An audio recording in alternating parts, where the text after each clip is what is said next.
Habitat loss is the greatest threat to our flats fisheries. That's why Bonefish and Tarpon Trust has been committed to restoring and conserving essential fish habitat for more than 25 years. From Florida to Belize, from the Bahamas to Mexico, we're restoring natural flows, replanting mangroves, and opposing unwise coastal development. But we can't do it alone. Help us bring science to the fight for the future of the fisheries we love.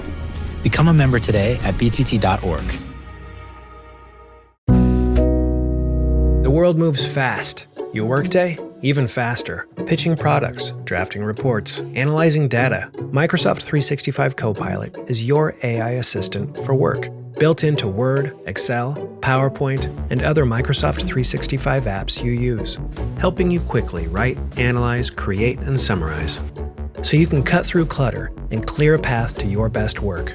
Learn more at Microsoft.com/M365 Copilot.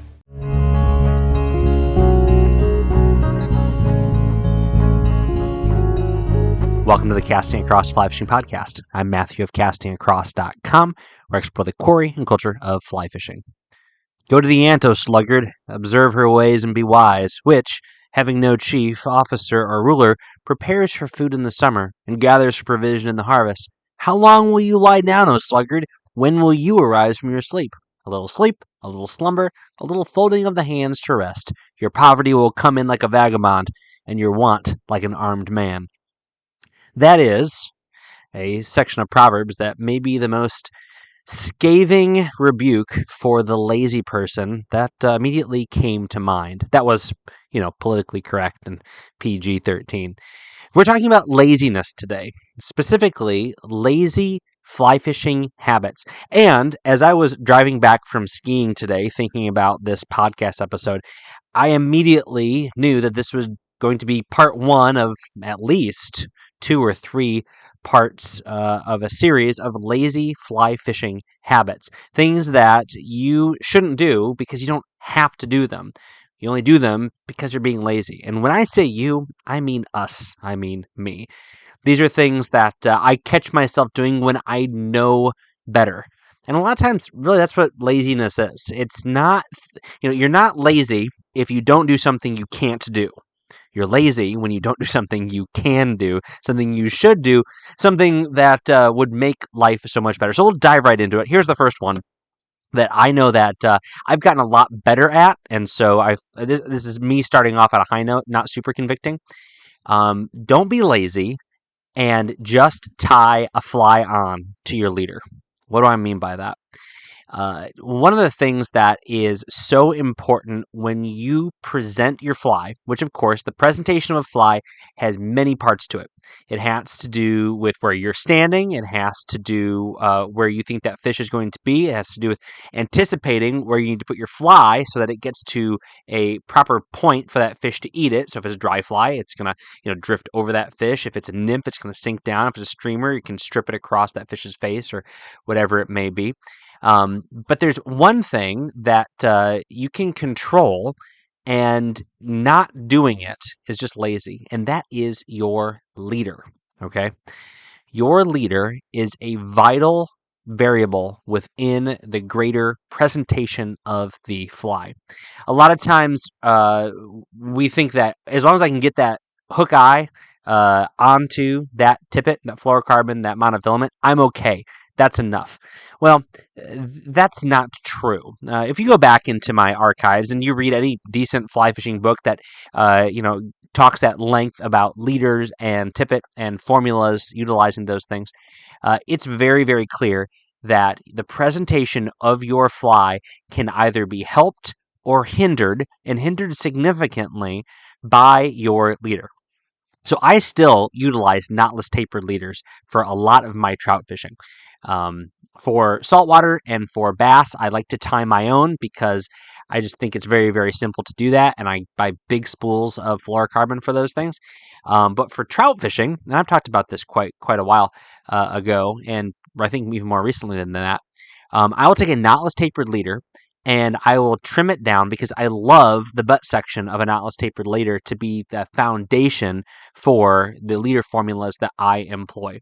And so, you buy a 9-foot 5X knotless tapered leader. It's this, extruded monofilament that goes from super, super thick butt section, I don't know, 20 pounds or whatever it is, with a well-tied knot, sometimes not super well-tied. I'll retie it. But then I'll clip that down, and I'll use like 6 or 7 feet of that, and then I'll do whatever I want to do at the end of it. You can, under most circumstances, fish with that 9-foot 5X knotless tapered leader and make a pretty decent presentation. But if you're fishing, say, a size 18 blue wing olive, you can probably get that 5X. You should be able to get that 5X through the eye of that hook, assuming your fly tire is nice and didn't get head cement in there. But the question is the water still? And if the water's still, it is moving maybe even at a very, very gentle flow, is that 9-foot leader going to be adequate? Or if there is a difference between the flow rate where your line is going to be and where your leader is going to be, is 9 feet going to be sufficient? And so just taking some time, pulling, another 4 or 5 feet of 5X out of that little tippet spool and tying that on there, it can make a huge difference. Now, of course, castability is going to be impacted. There's going to be some other variables that are taken into account. But generally speaking, just simply tying a fly on, tying another fly on, losing a fly, snipping it off, losing 4 inches from tying that knot, 6 inches from a tangle, a foot from a wind knot, and just tying a fly on until it becomes impossible is lazy. Now, I think that, if you're new, then maybe that's new information, so it's not a lazy thing. But if you're not new, you should be paying attention to that leader and having that transition and that taper from your fly line into the butt section of your leader down into the terminal end where there's tippet that is going to allow that fly to drift or swim naturally, then that matters so, so much. So simply, throwing a streamer on that 9-foot 5X leader that you've been fishing dry flies with might not be the best choice. You might need to go to something more stout. You might need that 9 feet, but you don't need that 5X. So you snip that, back 3 or 4 feet and then run some of that 3X. So now you're maintaining that taper, but it levels out and it allows your streamer to have a much better anchor to it. Or, again, as I said before, yeah, you can fit that tippet through the hook eye, but is that going to give that fly the best presentation? Just because you can fit it through there doesn't mean it's fishable. I think that's one of the things that is, it's just a simple thing. And when you're in a hurry, you maybe see a rising fish, just tying it on there to get it on there it works, and you'll catch fish that way. But to really get that fly to present well, then don't be lazy. Tie on the right tippet. So you can go as deep down this rabbit hole as you would like. The world of leader formulas, I think, is a really, really good one to be at least somewhat acquainted with. I don't treat it as dogma, but as you can tell here, I do think it's important, and especially for some presentations, as it relates to dry flies, as it relates to midges. Then having those leaders spelled out perfectly can really, really yield a lot of benefits. The nymph guys know this because they have to have, certain places where multiple flies are tied off, weights are tied in, things like that. That doesn't mean that that's not still important for fishing small dry flies or fishing nymphs in a more traditional sense, not necessarily multi-fly rig or tight lining. All right, so that's the first thing. Don't be lazy with your leaders and tippets. Here's another one that I am guilty of. Don't be lazy in assuming you know what's happening on the river because you had great success last week, last month, or last year. Don't be lazy in assuming you know what's going on in the river because you caught fish last week, last month, or last year. I will go to a river with a fly tied on from time to time. And usually that's because I have some info that I'm tapping into. It might have been that I was there yesterday. It might have been that I talked to somebody. It might be that was the fly that was on my rigged up rod already, and I did not want to have the line and leader loose as I walked through the woods. And so having that fly hooked to my hook keeper is going to keep everything together. but saying, oh yeah, I was here last year. Maybe it's a different time of year. Maybe the conditions were different. The water was higher and it was overcast. And today it's low water and the sun is shining. But I killed it on trichos, and so I am going to fish a tricho. Okay, that's good that you have those data points. But if you've ever talked to anybody who keeps a fishing journal or read an account of an angler's fishing journal, all those variables matter: water temperature, air temperature, cloud cover, flow rates, things like that, time of day. All those things factor in, and so a more accurate thing would be: I was here exactly this time last year, and the conditions were virtually the same. So I would think that something like trichos may be coming off. And actually, I was on the Fly Shop's website, and they said they were. So I am going to come fish with a tricho, right? But if that's not the case, if you're a different season, different water flow, just any 2 or 3 different variables, and I would imagine that a lot of anglers that are much more proficient at fishing than I am would say, you're there on a different day, which means that the variables are significantly different. Don't go to the water assuming that because you used fly X last time, that fly X is going to work this time. That's lazy. It is, it might work, but spend some time reading the water. Spend some time watching the water. Don't step into the water until you looked where you're stepping. There might be a fish there. Things like that are lazy, and you should know better. We walk or wade through or cast over good holding lies because we know that there's a fish in a different spot. And so instead of potentially having a shot at 2 fish or only 1 fish because the fish that's in the spot that we want to fish isn't there, but there are fish in between us and that spot, and we're casting over them and lining them or maybe even wading over them and spooking them. Now we have no fish. And so it is lazy to just assume that what happened last time is going to happen again this time, as opposed to stopping, taking everything in, and synthesizing the information that's in front of you today with that historical data. Now, what that does is that actually gives you a lot more kind of mental ammunition as you begin to dissect the stream and your fly box and what might work the best. This pursuit is not an equation. It's not A plus B equals C. There's many, many more variables with all sorts of crazy, trigonometry, lingo thrown into it because we're dealing with living and breathing creatures that are in an ecosystem that is constantly in flux. So, standing in a setting where someone's saying, "Hey, how do you fly fish?" You'd say, well, you got to pay attention. You got to turn over the rocks. Got to look at the bugs. Got to look at what's going on in the sky. You got to pay attention to the flow. We know that. But then there's something in our brain that says, I know what happened last time, and it's going to work again this time. And that is not necessarily the case. So don't be lazy. Get out and actually read the water. All right. So number 1 today is don't be lazy. Pay attention to your leader and your tippet. Number 2, don't be lazy. Read the water. Don't rely on how things went last time. Number 3, and probably the last one for today, don't be lazy. Take care of your gear.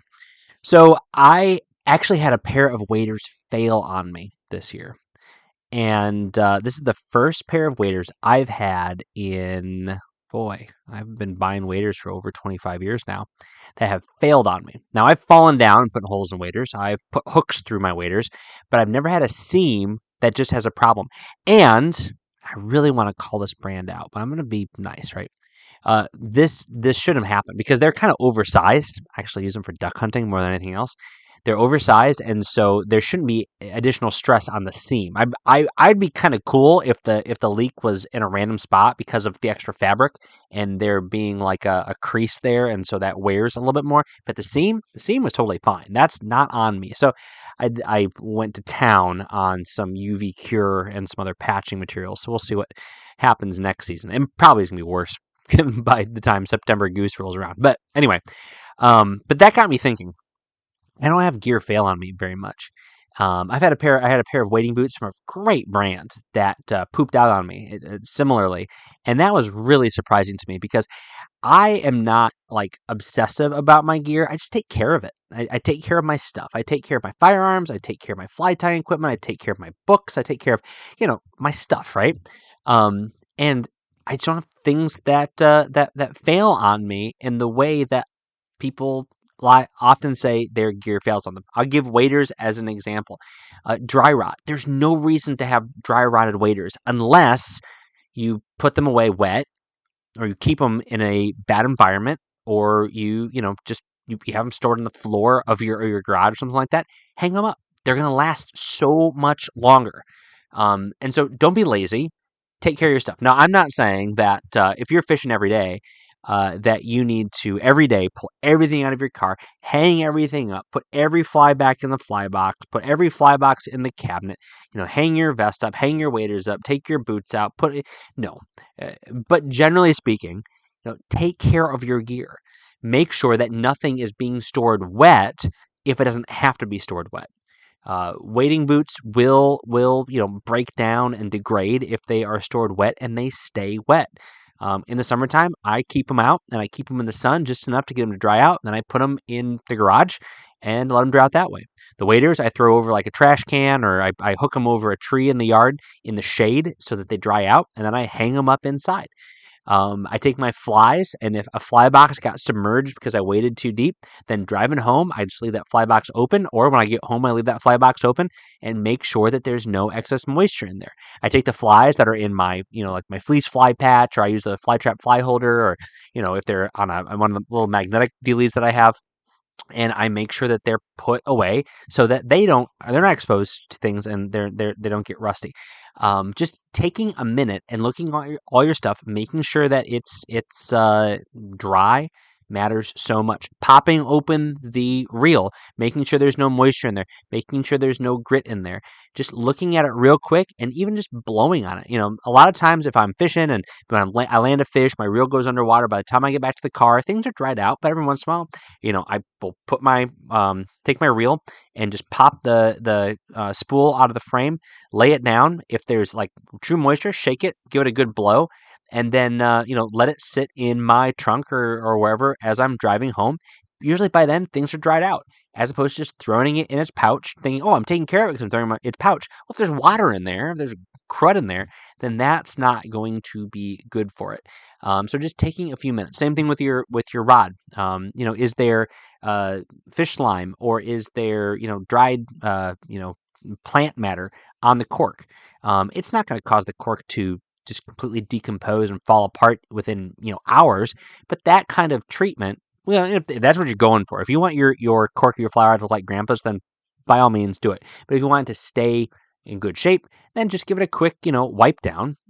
Just dip it in the river, rub it with your hand real quick, and then it'll dry on its own, as opposed to leaving the sludge and the pond scum on it and throwing it back in its case. Same thing with the rod. I honestly, I get how rod tips get broken, but like for that time I'm pulling that rod out of my tailgate, I'm paying so much attention to what's happening to that rod tip. I get it. Accidents happen, people slam doors, things like that, go down. But generally speaking, just make sure that you take it and you put it somewhere safe. If you need to utilize some sort of tool, there's magnetic clips and different things like that where it can like be held up against the car as opposed to just, leaning so it doesn't fall over. Then when you're walking around your car, you step on it because you didn't know it fell over. Then do that. Just pay attention to it. That's not obsessive. I see this as being like, one of two worlds that are reasonable. One is you say, hey, this is fishing, it's gear, it's outdoor gear. So every time stuff's going to happen, I'm just enjoying myself. Okay, then you got to be cool with the fact that you have to send that thing back, wait a couple of weeks, spend $60 to get a new tip. Okay, that's all fine and good. Or you can just say, I'm going to walk this fly rod over to this tree and lean up against this tree, or I'm going to put it up against my my side view mirror, and that way it's not going to fall over, and I'm not going to go and open my passenger side door if that's where this thing's sitting while I get my waders and boots on. But also, you should be, the fly rod should be the last thing out, right? Last thing out, first thing away, and then you're not going to have problems. So I've broken fly rods doing dumb stuff, but I've never broken a fly rod from having it get shut in a car door. It's because when I was 15 or 16 or whatever, when I started driving with a fly rod, I just really started paying attention to it. So again, I would say laziness is the culprit for some of these major gear malfunctions, especially ones that happen in a very, very passive manner. So just take a little bit of energy. You can't complain about how expensive waders are and then treat them like crap and expect them to survive. So that's my encouragement. So those are the first three things. Like I said, I'm sure I'll have another edition of how not to be a lazy angler in the near future. But the first one today was, of course, don't be lazy with your leader and tippet. Number 2, don't be lazy with reading the water, especially when you're just getting started in a particular stream for the day. Number 3, don't be lazy or sleazy taking care of your gear, and it will, you'll be better for it. So let me know, is there something you would like to add to the hopper here? I would love to hear, because you guys have some really good ideas. And we're 377 episodes in, and I honestly couldn't talk about 377 different fly fishing topics unless I was given some inspiration by you, the listener. So thank you again. This week on castingacross.com, the first article is called Art Show at the Fly Fishing Show. So I've done this last few years, I think. I'll get to write about fly rods. I'll write about other gear and other stuff like that I saw at the fly fishing show. And unless I find my way down to Lancaster, Pennsylvania in March, probably not going to be another big fly fishing show. Maybe some local fly fishing events this winter. But it's at the one in Marlborough, Mass. and Edison, New Jersey. I'll talk about that in some way, shape, or form in the coming weeks. But what I've done last few years is, instead of writing about the gear, write about art. So I featured 6 vendors. I think that's all there were that were primarily or exclusively focused on artwork. And so I have some pictures that I've taken and links to their websites for all 6 of those art vendors from the Edison, New Jersey fly fishing show. So definitely check that out. A lot of good stuff. I mean, if I had $1 million, I would have bought all of it. Wednesday's article was a video, award-winning fly fishing writing. So I talk about John Volker's Trout Madness, which you probably have read. If you haven't, go read it. Put it on your list. It needs to be in the top tier of your to-read list if you have not read this yet. Great book. Trout Magic is another one that's good, but I talked about Trout Madness in this one. But then, because again, a lot of people have read Trout Madness, I moved into the fact that there is an award in John Volker's honor. His pseudonym was Robert Traver, and this is called the Robert Traver Fly Fishing Writing Award, I think. A little wordy, but that's all fine and good. And it's given out by his foundation, along with, since 2018, the American Museum of Fly Fishing. And so you can read the winning story/essays, as well as some of the runners-up, if you go to the American Museum of Fly Fishing's website. So I'll actually talk about that here again in a second. But so Trout Madness, if you haven't read it, read it. You'll definitely enjoy it. This week's recommendation of the podcast is go to the American Museum of Fly Fishing's website. If you don't live super close to Manchester, Vermont, and most of the country does not, I live in southern New Hampshire, and for me it's still like 2.5-ish 3 hours to get there, and I love it. I get to Manchester, at least once a year, usually more than that, and had a great time the last time I was there and went to the American Museum of Fly Fishing. But their website is pretty feature-rich, and one of those features, as I mentioned before, is the winning essays and some other writing of the Robert Traver Fly Fishing Award. And so spend some time clicking around on that. There's lots of cool features. You have access to their journal articles and things like that. Just a lot of fun. And, something to click around on your cell phone. I want to sound like a little old. Your smartphone. How about that? Click around your smartphone as you're in bed. A little bit more edifying in a lot of ways than what you're going to find on social media. So I'll put a link to the American Museum of Fly Fishing's website. I believe it's amff.org. On the show notes from this podcast page over at castingacross.com. Thanks for listening to the Casting Across Fly Fishing podcast. Please subscribe to your favorite podcast app and rate the podcast on Apple Podcasts and Spotify. Then head over to castingacross.com for 3 posts a week on the people, places, and things that go into the pursuit of fish.